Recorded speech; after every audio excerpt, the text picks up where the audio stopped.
자, 우리 다 같이 한 목소리로 함께 읽겠습니다.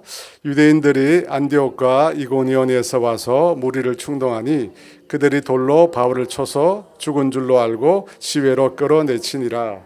제자들이 둘러섰을 때 바울이 일어나 그 성에 들어갔다가 이튿날 바나바와 함께 드베로 가서 전하여 많은 사람을 제자로 삼고 루스드라와 이고니온과 안디옥으로 돌아가서 제자들의 마음을 굳게 하여 이 믿음에 머물러 있으라 권하고, 또 우리가 하나님의 나라에 들어가려면 많은 환난을 겪어야 할 것이라 하고, 각 교회에서 장로들을 택하여 금식 기도하며 그들이 믿는 주께 그들을 위탁하고, 비시디아 가운데로 지나서 밤빌리아에 이르러 말씀을 버가에서 전하고 아탈리아로 내려가서 거기서 배를 타고 안디옥에 이르니, 이곳은 두 사도가 이룬 그 일을 위하여 전에 하나님의 은혜에 부탁하던 곳이라. 그들이 이르러 교회를 모아 하나님이 함께 행하신 모든 일과 이방인들에게 믿음의 문을 여신 것을 보고하고. 아멘. 말씀의 앞부분에 나오지만 루스드라라고 하는 지역에서 사도 바울이 복음을 전하다가 돌에 맞아서 죽습니다. 죽어요. 이 비시디아 안디옥 이고니온에서 온 유대인들이 이 루스드라에 있는 이방인들을 충동해서 사도 바울에게 돌을 던지게 합니다. 이 돌에 맞은 바울의 상태를 확인했는데 죽었어요. 그래서 죽었다 생각하고 시외로 그 시신을 끌어다가 버렸습니다. 그 시신을 가져와서 장례를 치르기 위해서 믿음의 형제들이 사도 바울을 찾아갔습니다. 죽은 바울을 삥 둘러서서 쳐다보고 있을 때 바울이 깨어나게 됩니다. 그리고 아마 바울은 그 형제들의 부축을 받아서 루스드라 시내로 다시 돌아왔을 것입니다. 그리고 그 한밤 내내 밤새도록 아마 그 상처 부위를 치료했을 것입니다. 그리고 난 다음 그 다음 날 바울은 바나바와 함께 드베라고 하는 지역으로 떠나게 됩니다. 그죠? 이 드베의 위치에 대해서는 이견이 많습니다. 그래서 정확한 거리는 알 수 없지만 아마도 대략은 100km는 넘는 것으로 그렇게 추측을 합니다. 결코 가깝지 않는 그 거리를 바울과 바나바는 걸어갔고, 그곳에서도 변함없이 복음을 전하고 많은 사람들을 구원하게 됩니다. 그리고 난 다음에 바울과 바나바의 다음 행선지는 어디일까요? 아시는 거죠, 그죠? 아시는데 이제 말씀을 20절 하반절 21절 같이 읽어볼까요? 이튿날 바나바와 함께 드베로 가서 그 복음을 그 성에서 전하여 많은 사람을 제자로 삼고 루스드라와 이고니온과 안디옥으로 돌아와서, 놀랍게도 바울과 바나바는 루스드라, 이고니온, 비시디아 안디옥으로 돌아갔다고 합니다. 드베에서 얼마 동안 머물렀는지는 모르겠지만 사도 바울이 다시 돌아갔어요. 자신이 돌에 맞아서 죽었던 그 핍박의 현장으로 그가 다시 돌아갔어요. 여러분, 어떻게 돌아갈 수 있을까? 아무리 생각해봐도 이해할 수 없고 아무리 생각해봐도 말이 안 되는 행동입니다. 우리는 이 바울과 바나바의 이 모습을 통해서 어떤 교훈을 우리가 얻을 수 있습니까? 바울과 바나바는 눈에 보이는 지금 현재 상황에 따라서 행동하지 않았다는 것입니다. 몸이 느끼는 대로, 자신이 몸이 느끼는 대로 본능대로 행동하지 않았다는 것입니다. 과거의 경험이나 기억에 따라서 그들이 행동하지 않았다는 것입니다. 그런데 여러분, 이것이 처음이 아니에요. 이렇게 행동한 것이 처음이 아니에요. 구브로 곧 사이프러스라고 하는 섬을 출발해서 밤빌리아 버가라고 하는 곳에 처음 도착했을 때도 그랬습니다. 그때 바울의 육체에 약함이 있었다고 합니다. 이 약함이라고 하는 질병을 가리키는데 아마도 바울이 풍토병, 그 지역에만 있는 버가라고 하는 지역에만 있는 풍토병에 걸렸던 것으로 보입니다. 그런데 그때 사도 바울이 그 다음 어떤 행동을 합니까? 험산 줄령인 우리 지도상에 잘 안 보이지만 비시디아 넘어가기 위해서는 타우르스라고 하는 산맥이 있습니다. 그 산맥을 넘어서 높은 고산지대인 비시디아 안디옥으로 갔다는 것입니다. 여러분, 몸이 아프면 사람이 어떻게 해야 돼요? 쉬어야죠. 쉴 수 있는 곳으로 가야 하는데 그렇게 하지 않았습니다. 여러분, 그 버가에서 배를 타면 사도 바울의 고향인 다소가 멀지 않습니다. 그 다소에 가서 잠시 쉴 수 있습니다. 그런데 바울은 그렇게 하지 않고 높은 고산지대인 비시디아 안디옥으로 갔습니다.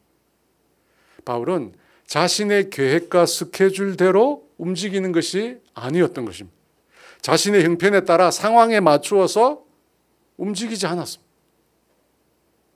그리고 그 비시디아 안디옥에서 유대인들의 박해와 위협 때문에 다시 쫓겨나서 이고니온으로 가게 됩니다. 여러분, 이고니온에서 또 유대인 회당에 들어와서 복음을 전하는데 많은 무리가 예수를 믿게 돼요. 그걸 보자 그곳에 있던 또 순종하지 않는 유대인들이 또 일어나 이방인들의 마음을 선동합니다. 그래서 믿음의 형제들에 대해서 악한 감정을 품게 합니다. 악한 감정을 풀어요. 여러분, 이걸 보면 상황이 또다시 좋지 않게 변하고 있습니다. 그때 바울과 바나바는 어떻게 합니까? 그 지역을 떠납니까? 그렇지 않습니다. 사도행전 14장 2절과 3절 말씀인데요. 같이 읽어볼까요?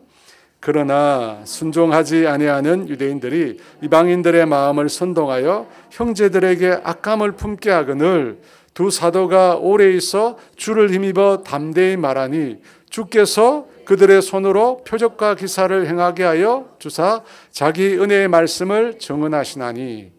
여러분, 불순종하는 유대인들의 행동을 감지했음에도 그럼에도 어떻게 해요? 두 사도가 오래 그곳에 있었다고 합니다. 오래 그곳에 머물렀다고 합니다. 유대인들의 위협이 있음에도, 유대인들의 위협이 시작되었음에도 그들은 그곳을 떠나지 않았습니다. 그리고 그곳에서 주님의 복음을 담대히 주님을 의지해서 전하게 됩니다. 여러분, 두 사도는 이 이고니온 지역의 유대인들의 심상치 않은 분위기에도 불구하고 그곳의 환경이나 사람들의 위협에 굴하지 않습니다. 그리고 주님을 힘입어서 담대히 복음을 전합니다. 그때 주님의 손이 그들을 통해서 놀라운 이적과 기적을 일으키십니다. 그리고 은혜의 복음을 전해서 또 다른 많은 사람들을 예수 믿게 만듭니다. 여러분, 이 내용들을 통해서 우리는 바울과 바나바의 선택, 그들의 삶의 행로에 어떤 결정을 했는지를, 어떻게 결정을 했는지를 우리가 짐작할 수 있습니다. 어떻게 결정을 했습니까? 항상 철저히 하나님의 뜻과 하나님의 방법과 하나님의 시간표를 따라서 그들이 살아갔다는 겁니다. 여러분, 오늘 본문에 나온 드베라고 하는 지역에서 바울의 고향인 다소까지 멀지 않습니다. 그림이 보이나요? 드베에서 다소까지 여러분 멀지 않아요. 멀지 않습니다. 고향에 갔다가 조금 쉬다가 그곳에서 배를 타고 이동해도 충분합니다. 그런데 자신에게 돌을 던진 루스드라로, 돌을 던지려고 했던 이고니온으로, 생명의 위협을 가했던 비시디아 안디옥으로 되돌아갔습니다. 왜 그들이 다시 그곳으로 되돌아갔을까요? 왜 돌아갔죠? 주님이 가라고 하신 거예요. 주님이. 여러분, 그냥 간 게 아니에요. 주님이 가라고 하신 거예요. 주님이 바울에게 그곳으로 돌아가라고 말씀하신 거예요. 그 말씀을 듣고 바울이 되돌아갔습니다. 왜냐하면 주님은 바울의 인생의 주인이 되시기 때문에. 주님이 바울의 인생의 주인이시고 바울은 그 주님을 따르는 제자였기 때문에. 그래서 하나님 말씀하시면 그 말씀을 따라간 거예요. 자신의 생각이나 자신의 계획이나 자신의 과거의 경험이나 기억이나 이런 거 묻지 않고, 이런 거 따지지 않고 주님이 가라고 하니까 간 겁니다. 오늘 바울과 바나바 일행이 루스드라에서 드베로, 또 드베에서 루스드라, 이고니온, 비시디아 안디옥으로 돌아가는 그런 사건을 다룬 오늘 본문에서 보면 유독 제자라는 단어가 많이 눈에 띕니다. 우리 같이 한번 읽어볼까요? 20절 22절 말씀. 제자들이 둘러섰을 때 바울이 일어나 그 성에 들어갔다가 이튿날 바나바와 함께 드베로 가서 복음을 그 성에서 전하여 많은 사람을 제자로 삼고 루스드라와 이고니온과 안디옥으로 돌아가서 제자들의 마음을 굳게 하여 이 믿음에 머물러 있으라 권하고 또 우리가 하나님의 나라에 들어가려면 많은 환난을 겪어야 할 것이라 하고. 여러분 몇 번 나오죠? 그렇죠. 한 절에 한 번, 3번 나옵니다. 제자들. 여러분 그렇다면 성경에서 말하는 제자, 여러분 제자는 어떤 모습일까요? 성경에서 말하는 제자. 오늘 말씀에 비추어 보면 제자는 주님이 원하시는 사람이 되는 것입니다. 오늘 사건을 비추어 보면 바울이 행한 행적을 비추어 보면 제자는 주님이 원하시는 사람이 되는 것입니다. 주님이 원하시는 것을 주님의 방법과 주님의 시간표에 따라서 행하는 자입니다. 그게 제자예요.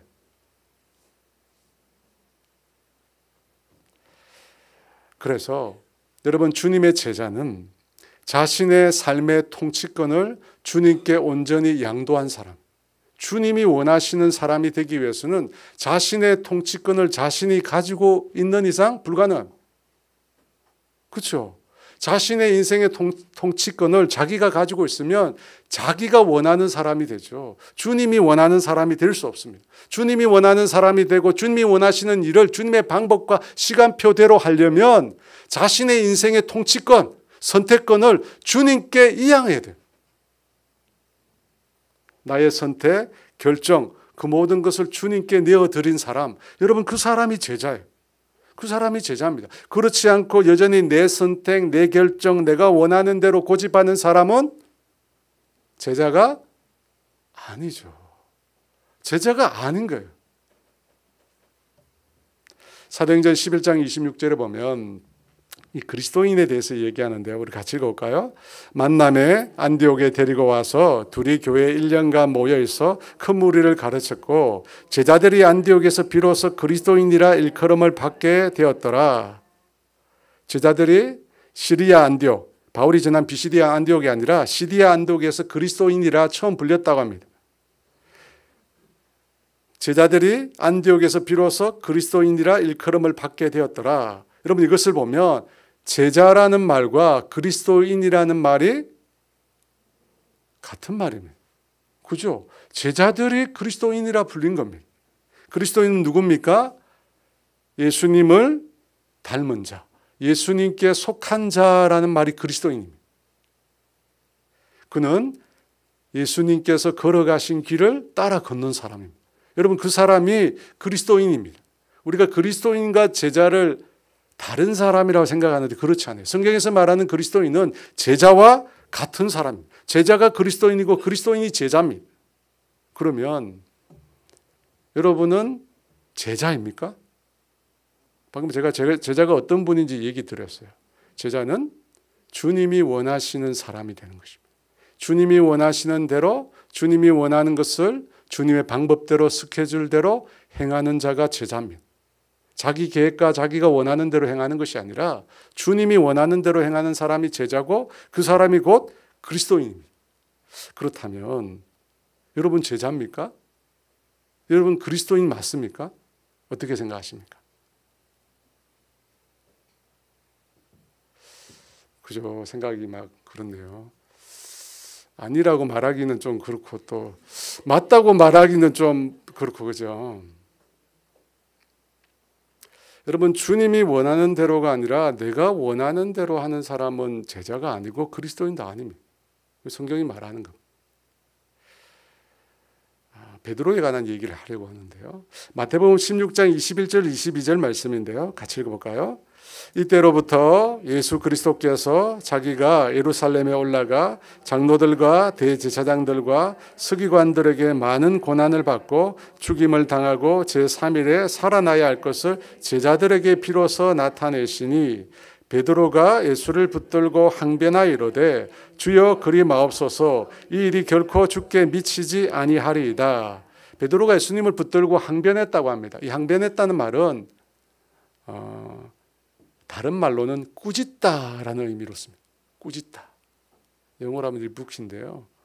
베드로가 예수님을 꾸짖었어요. 왜 그랬죠? 예수님께서 자신의 죽음을 말씀하셨거든요. 예수님께서 예루살렘에 올라가서 대제사장들과 장로들과 서기관들에게 많은 고난을 받고 죽임을 당한다고 말씀하신 거예요. 그 말씀을 듣고 베드로가 격하여서 예수님을 항변하여 막아선 것입니다. 왜 그렇죠? 왜 이런 행동을 했습니까? 왜 베드로가 예수님을 꾸짖을 정도로 그렇게 강하게 항의했습니까? 베드로는 예수님의 죽음을 원치 않았던 것입니다. 그죠? 예수님이 죽는 걸 원치 않았어요. 그러면 예수님이 죽는 것을 원치 않았던 이유가 뭘까요? 예수님을 사랑했을까요? 이렇게 말하면 아니라는 거 아시겠죠? 사랑했을까요? 사랑해서 예수님 죽지 마요 제발 같이 살아요 이렇게 한 걸까요? 아니면 다른 생각이 있었던 것일까요? 여러분 이 대화에 앞서서 더우시죠? 여러분 이 대화에 앞서서 베드로가 예수님에 대해서 신앙 고백을 합니다. 사람들이 나를 누구라 하느냐 그 말에 베드로가 주는 그리스도시요 살아계신 하나님의 아들이십니다.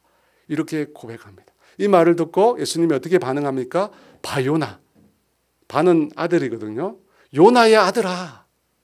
이것을 알게 하는 것은 혈육이 아니다. 이것은 하늘에 계신 내 아버지께서 너에게 알게 하셨다. 그리고 이 고백 위에 내가 내 교회를 세우겠다. 그리고 음부의 권세가 그 교회를 이길 수 없다. 여러분 예수님은 베드로의 이 신앙 고백을 너무 기뻐하셨어요. 그리고 베드로를 향하여 극찬하셨어요. 그런데 예수님께서 그 다음 내가 십자가에서 죽겠다고 하니까 베드로가 뜯어말립니다. 절대로 그런 일은 일어나면 안 됩니다. 예수님을 꾸짖을 정도로 질책하면서 절대로 예수님께는 이런 일이 일어날 수 없습니다. 라고 베드로가 막습니다. 여러분 베드로가 왜 이런 반응을 보였죠?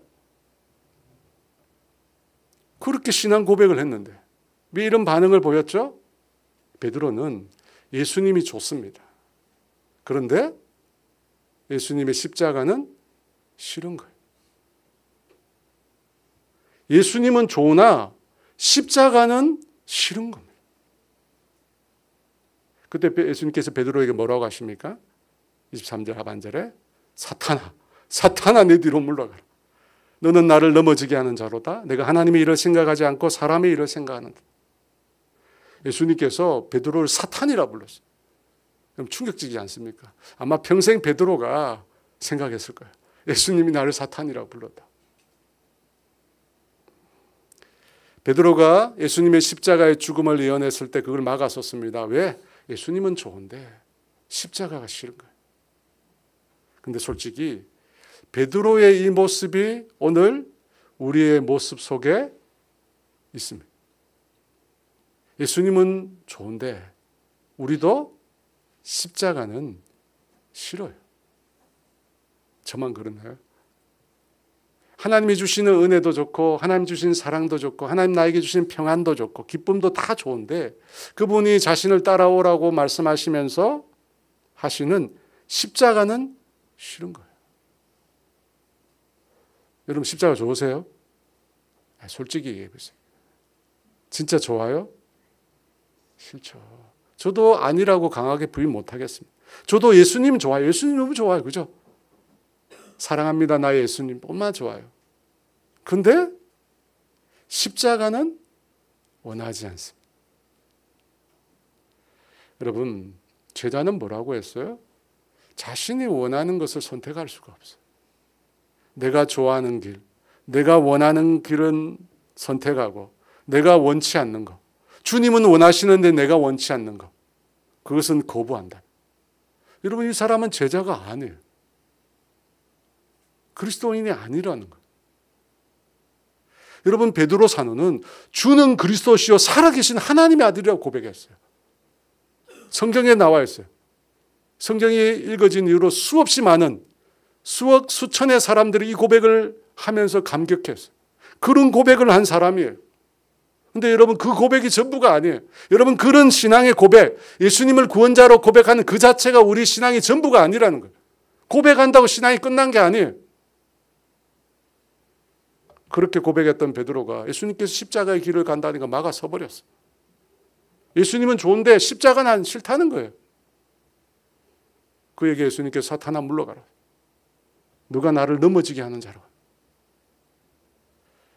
여러분, 이 예수님의 말씀을 있는 그대로 직역하면 예수님은 좋으나 십자가는 원치 않는다면 그 사람은 예수님을 따르지 않는 정도가 아니라 사탄이 되는 거예요. 직역하면 그러죠. 직역하면. 왜 이런 말씀하셨을까? 왜 이렇게까지 말씀하셨을까요? 예수님이. 그렇게 멋진 고백을 한 베드로인데 사탄이라고까지 꼭 그렇게 말하실 필요가 있을까요? 여러분, 당시 베드로가 진짜 원하는 게 뭐였을까요? 베드로가 예수님을 통해서 얻고 싶었던 게 뭐죠? 무엇을 원했기에 십자가 지는 것을 막았습니까? 그 이유가 그 다음 말씀에 나오는데요. 마가복음 10장 35에서 37절 말씀 같이 읽어볼까요?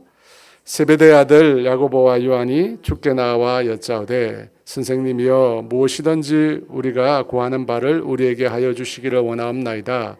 이르시되 너에게 무엇을 하여 주기를 원하느냐 여짜오되 주의 영광 중에서 우리를 하나는 주의 우편에 하나는 좌편에 앉게 하여 주옵소서.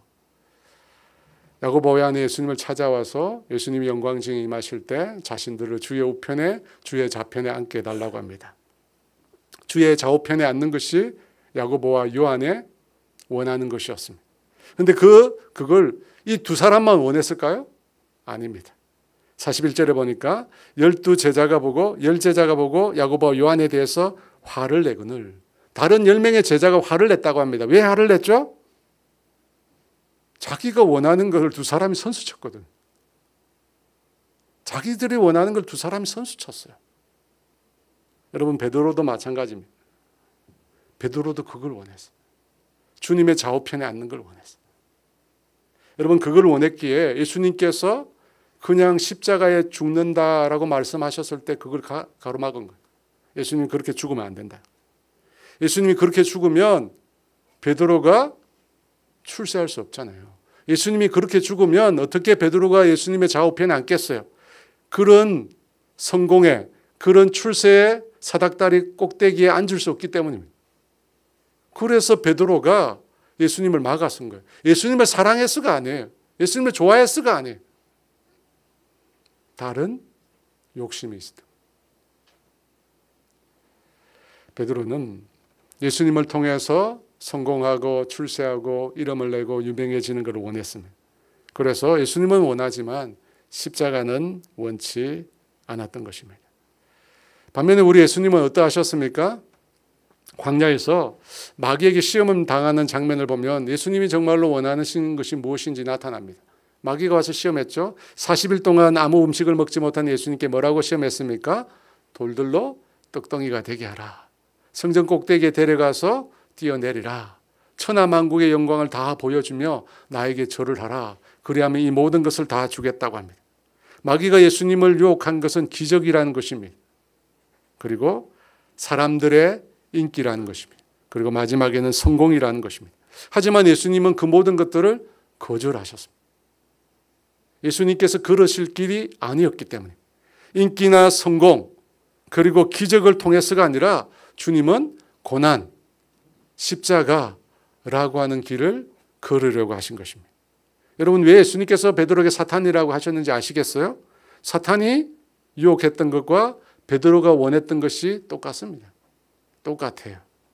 성공하고 출세하고 부귀영화를 누리는 것입니다. 그러니까 베드로는 예수님께 마귀짓을 한 거죠. 그래서 사탄인 거예요. 사랑하는 여러분,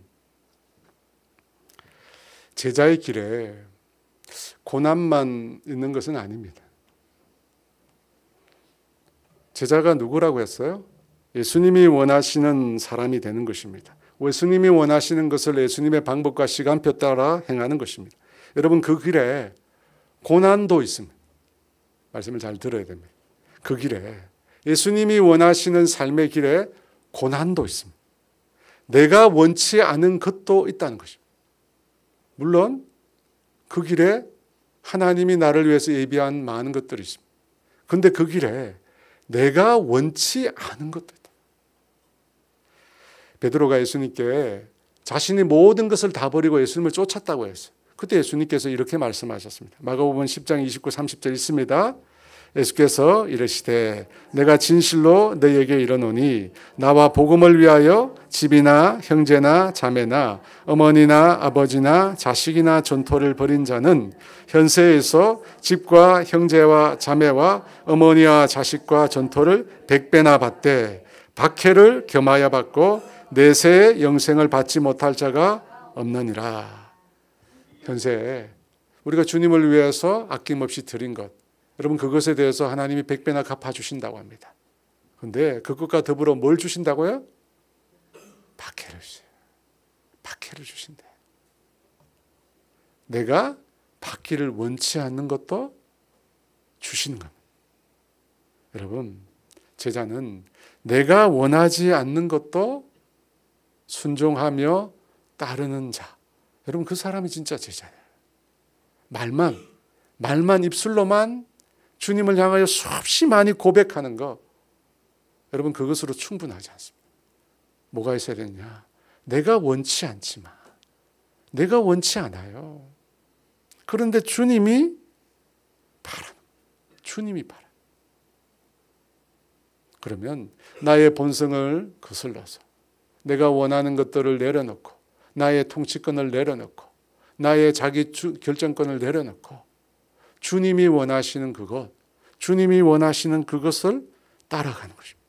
그래서 바울이 루스드라로, 이고니온으로, 비시디아 안디옥으로 다시 돌아가요. 주님이 원하시는 것. 나는 원치 않지만, 나는 바라지 않지만 주님이 원하지. 주님이 원해. 여러분 그게 제자의 모습.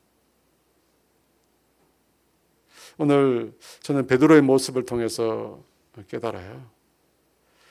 예수님을 원하지만 십자가를 원치 않는 우리 자신의 모습이 있다는 겁니다.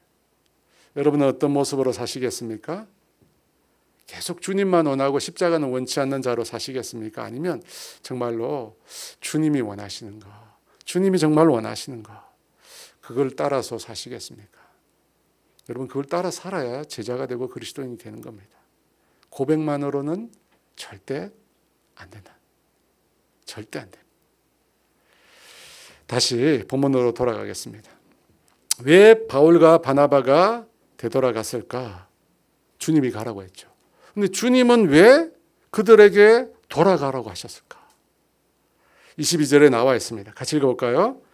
제자들의 마음을 굳게 하여 이 믿음에 머물러 있으라 권하고 또 우리가 하나님의 나라에 들어가려면 많은 환난을 겪어야 할 것이라 하고, 바울은 다시 돌아가서 자신이 복음을 전해서 예수 믿게 된 제자들을 만났습니다. 그리고 만나서 어떻게 합니까? 그들의 마음을 굳게 해 주었다고 합니다. 굳게 하다는 말은 재건하다, 더 강하게 하다라는 뜻입니다. 왜 그들의 마음을 재건해 주었을까요? 그들의 마음을 왜 더 강하게 만들어 주었을까요? 그 제자들이 뭘 봤죠? 바울이 핍박당하는 모습을 그 현장에서 목격했습니다. 자신들에게 복음을 전해준 바울이 사람들로부터 비난을 당하고 욕을 먹고 박해를 받고 심지어 어떻게 해요? 돌에 맞는 모습을 사람들이 그 현장에서 보았어요. 여러분 이제 막 바울로부터 복음을 듣고 신앙생활을 처음 시작한 사람들이잖아요. 그런데 그 사람들이 그걸 보았어요. 여러분 그 사람들이 어떤 생각을 했을까요? 충격이지 않았을까요? 잘 알지 못하는 사람, 자신과 전혀 상관없는 사람들이 돌에 맞아가 그 비참하게 죽어가도 사람들이 볼 때 충격적이었을 텐데 자기에게 복음을 전해주고 예수 믿어 구원 얻는 구원의 삶을 가르쳐준 그 바울이 돌에 맞아서 죽어간 거예요. 여러분 그걸 보고 처음 예수 믿은 사람들 충격을 받았어요. 왜? 혹시나 자기도 바울처럼 계속 이렇게 신앙생활 하다가 저런 꼴을 당하지 않을까, 그런 불안과 그런 두려움이 그들에게 있었다는 거예요. 그렇지 않겠어요? 그래서 바울이 다시 그들에게 돌아온 거예요. 다시 돌아온 거예요. 그리고 그들의 영혼을 강하게 굳게 붙들어 준 것입니다. 믿음을 포기하지 않도록 내가 그렇게 맞았지만 다시 돌아왔다고, 믿음을 포기하지 않도록 믿음에 서서 계속해서 나아가라고 그들을 격려하기 위해서입니다. 뭐 이런 말을 쓰지는 않았겠지만 많이 놀랬지? 난 괜찮아. 뭐 그런 일 봐서 많이 불안했겠지? 그죠? 근데 그렇게 말하면서 그 다음 또 뭐라고 얘기한지 아세요? 22절 다시 읽어볼까요? 제자들의 마음을 굳게 하여 이 믿음에 머물러 있으라 권하고, 또 우리가 하나님의 나라에 들어가려면 많은 환난을 겪어야 할 것이라고. 여러분, 신앙이 깊지 못한 사람들, 연약한 자들이에요. 그들의 마음을 단단하게 바울이 해주면서 그 다음에 뭐라고 얘기해요? 환난을 피할 수 없다. 우리가 하나님 나라에 들어가려면 앞으로 더 많은 환난을 겪어야 한다. 환난이라고 하는 말은 고통, 고난, 괴로움, 시련 이런 것들 다 통칭해서 말하는 표현입니다. 여러분 어떻게 생각하십니까? 바울에게 복음을 듣고 예수 믿어서 참 좋고 행복한데 바울이 돌에 맞아가지고 죽었어요. 그걸 다 봤어. 목격했어. 근데 바울이 다시 돌아와서 살아서 돌아왔어. 그 바울을 보니까 위로를 얻어요. 근데 마음 한편에는 불안감과 두려움이 남아있잖아요. 근데 바울이 뭐라고 그래? 우리가 하나님 나라에 들어가려면 환난을 당해야 된다고. 여러분 생각에 지금 이 상황에서 이 말이 적절해요? 솔직히 이 말이 적절해요? 이 사람들이 지금 돌 맞는 것 때문에 불안해하고 있는데 와가지고 환난 당해야 된다고. 더 앞으로 복음을 위해서 우리가 살 때 우리도 돌에 맞게 된다고. 여러분 적절해요? 아닌 것 같죠. 아닌 것 같아요. 제가 예전에 병원에 신방을 갔어요. 신방을 하려고 제가 찾아간 성도님을 환자죠 기다리고 있는데 어떤 중년의 남자분이 저를 열심히 이렇게 쳐다보다가 저한테 가까이 다가와서 처음에 겁이 나죠. 왜 갑자기 다가오는가. 그러면서 이분이 그러는 거예요. 혹시 목사님 아니세요? 그러는 거예요. 그래서 이제는 어디 가도 안 되겠구나. 내가 속일 수는 없겠구나. 목사님 아니세요? 그러면서 질문이 있다는 거예요. 그 질문이 뭐냐. 한 집안에 종교가 두 개 되면 우환이 생긴다고 하는데 맞는 말이냐고. 저게 묻는 거예요. 자기가 사실은 교회를 다니고 싶은데 그런 말을 들으니까 걱정이 된다는 거예요. 여러분, 그 말을 듣고 어떻게 대답을 해야 되죠? 아니. 누가 그런 말을, 다 거짓말이에요. 아니. 우환 같은 거 없습니다. 예수 믿으면 다 잘 돼요. 예수 믿으면 자녀들 복 받고 성공하고 출세하고 오래오래 잘 살아요. 병도 없이 오래오래 잘 살아요. 아무 걱정하지 마시고 교회로 가세요. 어떻게 생각하십니까? 여러분 이 말에 대해서 어떻게 생각하십니까? 제가 그랬어요. 종교가 두 개여서 우환이 오는 게 아니라 예수 믿는 신앙의 고난이 따릅니다. 악한 마귀가 당신이 예수 믿지 못하도록 방해하는 것이라. 그러니까 속지 마시라. 분명히 예수 믿으면 고난을 당하지만 주님께서 그 고난을 이기게 하실 거라. 걱정하지 마시고 교회로 가시라. 사랑하는 여러분, 오늘 사도 바울에게서 우리가 배울 수 있는 또 한 가지 교훈이 뭐냐면 환경이나 사람이나 이 외적인 요소로 인해서 복음의 메시지를 바꾸지 않았다는 점. 자신이 당한 고난의 현장을 목격한 사람들을 안돈시키기 위해서 성경에는 환난이 없다 말하지 않았다. 여러분, 기복주의 신앙은 예수 믿으면 다 잘 된다는 것. 출세하고 성공하고 복 받는다고 합니다. 하지만 그 신앙은 들통이 나요. 왜 들통이 납니까? 믿는 자에게 고난이 있거든요. 믿는 자에게 어려움이 있거든요. 실패도 있고 좌절도 있고 죄수도 있고 삼수도 있고 사수도 있고 막 믿는 자에게 사고도 당하고 말로 다 할 수 없는 비극적인 일도 생기고 예수님 믿는 예수님 믿는 믿음의 길을 가다 보면 십자가의 길을 가다 보면 어려움이 있어요. 힘든 일이 생겨요. 여러분 우리는 빛의 자녀입니다. 여러분 빛의 자녀는 이 어두운 세상 가운데 빛을 비춰요. 그러면 어떻게 돼요? 어둠이 빛을 싫어해요. 예수 믿는다고 좋아하는 사람 아무도 없어요. 아무도 없어요. 다 사기꾼이라고 그러고 교회는 막 이상한 집단이라고 그러고. 근데 여러분 고난이 없다고 말하면 뭐가 문제죠? 고난이 왔을 때 해석이 안 되죠. 그렇잖아요. 예수 믿으면 고난이 없다고 말을 했어요. 그런데 고난이 오면 어떻게 해요? 고난이 오면 그때부터 해석이 안 되는 거예요. 아니 믿으면 고난이 없다고 말했는데 왜 고난이 왔지? 해석이 안 됩니다. 그래서 어려움 겪는 사람이 많은 거예요. 처음 신앙생활할 때 예수 믿으면 다 잘 된다고 믿었거든요. 다 잘 되고 다 행복하다고 믿어요. 그런데 그게 아닌 거예요. 맨날 기도 제목이 있어. 맨날 기도 제목이 있어. 맨날 어떻게 된 게. 어떤 문제가 해결되고 나면 어떤 생각이 드냐면 또 문제가 올 것 같아.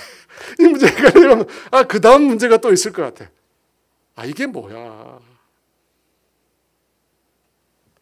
그럼에도 여러분 기복주의는 거짓 복음이야. 예수 믿으면 병 낫는다. 그런 거 막 던지지 마세요. 던지지 마. 아닐 수 있습니다. 성경이 명확하게 말씀하시는 그 말씀만 가감없이 우리가 전해야 돼요. 명확하게 말씀합니다. 성경을 믿는 우리에게 고난이 있다. 고난이 있는 정도가 아니라 고난 받아야 된다고 그래요. 고난 받아야 된대. 제 말인 줄 알고 또 아실 거니까. 로마서 8장 17절 있습니다. 자녀이면 또한 상속자, 곧 하나님의 상속자요 그리스도와 함께한 상속자니 우리가 그와 함께 영광을 받기 위하여 고난도 받아야 할 것이다. 고난 받으래. 하나님의 상속자로 하나님의 영광을 상속받을 것입니다. 하지만 현재는 고난 받아야 된다. 이 땅에서 고난 받아야 돼요. 여러분 이게 복음이에요. 이게 복음이에요. 그러니까 왜 나만 겪는 고난이요? 불평하지 마세요. 불평하면 안 돼. 고난은 예수 믿는 사람들에게 당연한 거예요. 당연한 겁니다. 없다고 말하는 그 사람이 거짓이야. 없다고. 그러니까 처음 예수 믿는 사람들 얘기해 주세요. 당신 예수 믿으면 오늘부터 고난이 온다고. 미국에 그런 교파가 있어요. 세례 받기 전에 얘기해줘요. 당신은 세례 받으면 이제 발을 못 뺀다. 이제 세례 받으면 여기서 무조건 묻히는 거야. 근데 세례 받고 난 다음에 어떤 일이 생기는가? 당신 인생에 고난이 시작된다. 애가 아플 수도 있고 사업이 망할 수도 있고 힘든 일이 생길 수도 있다. 가르쳐줘요. 일주일 동안 집에 가서 생각해 보라고 그래. 과연 내가 예수 믿어도 될 것인가? 예수 믿어도 될 것인가? 세례 받을 때 그걸 교육해요. 여러분 사도 바울이 오늘 본문에서 복음을 전하고 사람들을 예수님의 제자로 삼는 일에 있어서 우리와 다른 점이 있습니다. 무엇입니까? 예수 믿고 구원 얻고 예수님의 제자가 되면 고난 받는다고 말합니다. 우리가 하나님의 나라에 들어가려면 많은 환난을 우리가 받아야 한다. 여러분 이 점이 잘 달라. 부끄럽게도 우리는 이런 메시지를 잘 듣지 못합니다. 잘 하지도 않아요. 그죠? 오늘도 주님은 지치고 고단하고 힘든 우리 인생에게 쉼을 주십니다. 안식을 주십니다. 위로를 주십니다. 평안을 주십니다. 좋은 거 다 주세요. 이런 메시지만 하죠. 그래서 어떤 교회에서는요, 목사님이 성도들에게 전도하라고 말하지 말라고 그래요. 전도하지 말라는 거예요. 전도하지 말라. 전도하면 고난 받잖아요. 그러니까 전도하지 말라고 그래요. 교인들 힘들게 사는데 뭐 그런 일까지 더 힘들게 만드냐고. 전도하라고 하지 말아요. 여러분 맞습니까? 여러분 그렇게 우리가 환난을 당한다는 메시지를 주지도 않고 받지도 않으니까 예수 믿는 사람들이 자신의 삶에 나타난 환난을 해석하지 못하는 거예요. 그래서 환란이 오면 어떻게 해요? 신앙을 떠나는. 하나님이 살아계시다면 왜 나에게 이런 환란을 주느냐고. 하나님이 살아계시다면 왜 나에게 이런 고난을 주시냐고. 하나님 정말 나를 사랑한 게 맞냐고. 왜 이렇게 되죠? 예수 믿는다고 고난이 면제되지 않는다는 이 진리를 가르치지 않기 때문에. 예수 믿는다고 내 인생에 어려움이 찾아오지 않는다는 보장이 없습니다. 그런데 이걸 안 가르쳐요. 예수 믿으면 무조건 성공해야 되고, 예수 믿으면 무조건 출세해야 되고, 예수 믿으면 무조건 합격해야 되고. 여러분, 고난이 없다고 말하면 당장에 우리 귀에 듣기에는 좋은 메시지겠지만 영혼에 유익이 되지 못합니다. 그 메시지는 다분히 인간 중심의 메시지, 인본주의 메시지, 인본주의 메시지. 그래서 잘 되는 나잖아요. 잘 되는 나. 인본주의 메시지. 반면에 고난 받아야 한다고 말하면 성경이 말하는 메시지. 하나님 중심의 메시지. 하나님 나라에 들어가려면 많은 환난을 겪어야 한다고. 여러분 당장에 그것은 우리가 받아들이기 힘든 메시지. 여러분 그렇지 않아요? 고난 받으라고. 예수를 위해서 고난 받으라고. 너무 듣기 힘든 메시지죠. 하지만 그 환난을 통해서, 그 고난을 통해서 진짜 하나님 만나는 거예요. 진짜 그 고난 가운데 주님을 찾죠. 간절히 주를 부르시죠. 간절히 주를. 그곳에서 주님 만나요. 진짜. 베드로전서 4장 14절 말씀 같이 있습니다. 너희가 그리스도의 이름으로 치욕을 당하면 복 있는 자로다. 영광의 영 곧 하나님의 영이 너희 위에 계심이라. 고린도후서 1장 8절에서 10절 같이 있습니다. 형제들아 우리가 아시아에서 당한 환난을 너희가 모르기를 원하지 아니하노니 힘에 겹도록 심한 고난을 당하여 살 소망까지 끊어지고 우리는 우리 자신이 사형 선고를 받은 줄 알았으니 이는 우리로 자기를 의지하지 말고 오직 죽은 자를 다시 살리시는 하나님만 의지하게 하심이라. 그가 이같이 큰 사망에서 우리를 건지셨고 또 건지실 것이며 이후에도 건지시기를 그에게 바라노라. 여기 이게 진짜 신앙이에요, 여러분. 고난이 없는 게 아니고 고난을 겪습니다. 환난을 겪습니다. 하지만 그 환난 속에서, 그 고난 속에서 주님 만나는 거예요. 앞서도 말씀드렸지만 박해만 있는 건 아닙니다. 박해도 있어요. 고난도 있습니다. 귀에 듣기에 좋은 소리. 여러분 전도할 때 우리 그러잖아요. 귀에 듣기에 좋은 소리. 있을 수 있죠. 하지만 하나님의 진리를 가감합시다. 여러분 그렇게 할 때 신앙이 바로 세워져요. 안타깝게도 현대의 교회에서는 그런 말씀을 전하지 못합니다. 성도들이 싫어하니까. 싫어요. 그래서 오늘 말씀을 비추어서 저와 저 자신과 여러분에게 말씀드리고 싶습니다. 상황 때문에, 내가 닥치는 상황 때문에 하나님의 말씀의 진리를 바꾸지 말라는 거예요. 상황 때문에 메시지를 바꾸지 말라는 거예요. 여러분 아닌 것은 아니고 맞는 것은 맞는 거예요. 그죠? 아닌 것은 아니고 맞는 건 맞는 거예요. 주님이 그렇게 말씀하셨어요. 마태복음 5장 37절 같이 읽을까요? 오직 너희 말은 옳다 옳다 아니라 아니라 하라. 이에서 지나는 것은 악으로부터 나느니라. 하나님 말씀에 맞는 건 맞는 거예요. 틀린 건 틀린 거예요. 그걸 어떻게 바꿀 수 없어요. 어제 순모임을 했는데 우리 집사님 중에 한 분이 자기 친구 얘기를 했어요. 이 자기 친구가 한 교회에서 재정을 담당하고 있대요. 재정. 근데 그 교회 목사님이 어떻게 하다가 보이스피싱을 당했어요. 목사님이. 근데 문제는 목사님이 돈이 없어서 교회 재정을 손댄 거예요. 얼마나 마음이 급했겠어요. 누가 잡혔다고 얘기하지 않았겠어요. 그래서 교회 재정을 가져다가 돈을 보낸 거예요. 나중에 보니까 보이스 피싱이에요.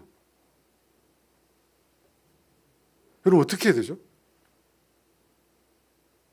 그 교회 재정 담당자들이 교회의 혼란을 막기 위해서 그 일을 덮기로 했어요.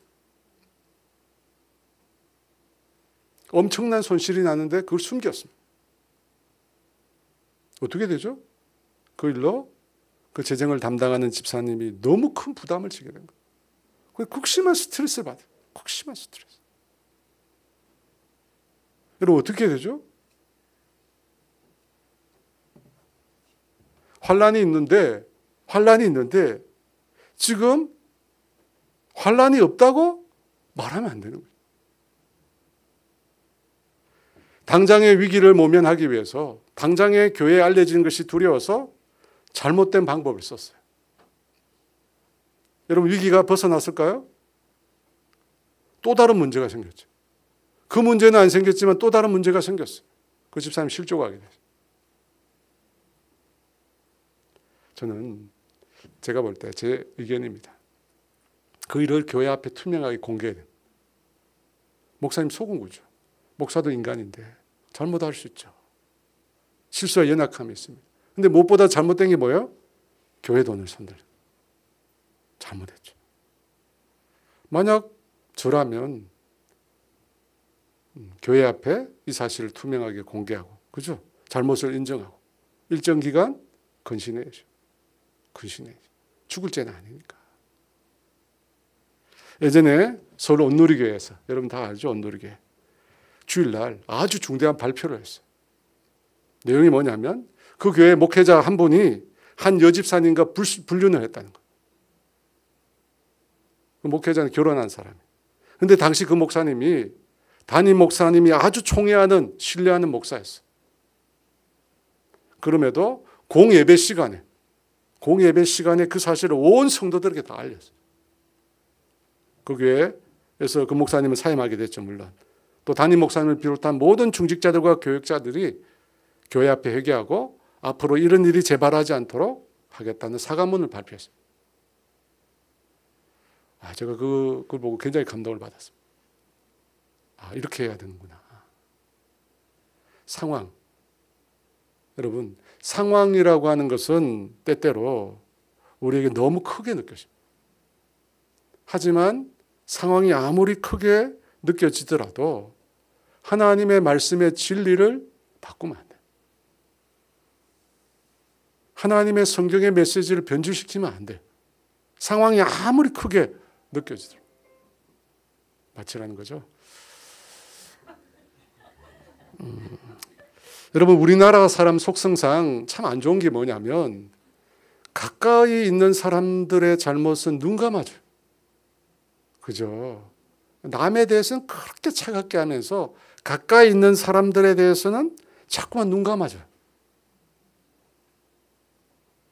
그래서 막 가까이 있는 사람의 잘못을 막 이렇게 하면 우리가 남이가 쓸개도 주고 간도 빼주는 사이인데,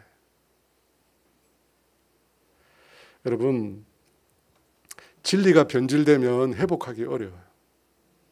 메시지, 하나님 주신 메시지가 변질되면 다시 회복하기 어려워요.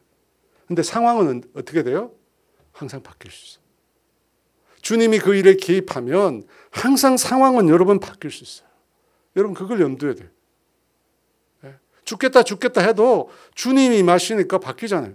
제자들이 그 배 위에서, 풍랑치는 배 위에서 죽겠다 하잖아요. 하지만 주님이 임하시니까 상황이 바뀌어요. 그러니까 여러분, 사람이나 상황을 고려해서 하나님의 말씀을 변질하면 문제가 해결되는 것이 아니라 또 다른 문제가 생긴다는 걸 기억하십시오. 그래서 문제가 생기면 주님이 그 문제 가운데 임하시도록 해요. 주님이 진리가 그 말씀 가운데 선포되면 그 상황은 바뀐다니까요. 상황은 바뀌어요. 그래서 바울이 그들을, 그 연약한 자들을 붙들어 주면서, 그럼에도 불구하고 우리가 하나님의 나라에 들어가기는 환란을 겪어야 된다. 걱정하지 마. 환란을 겪자. 왜? 그 속에 주님이 역사하실 거예요. 그러므로 하나님의 말씀 그대로 믿고 지켜나가는 저와 여러분 되기를 주의 이름으로 축원합니다. 나는 죽고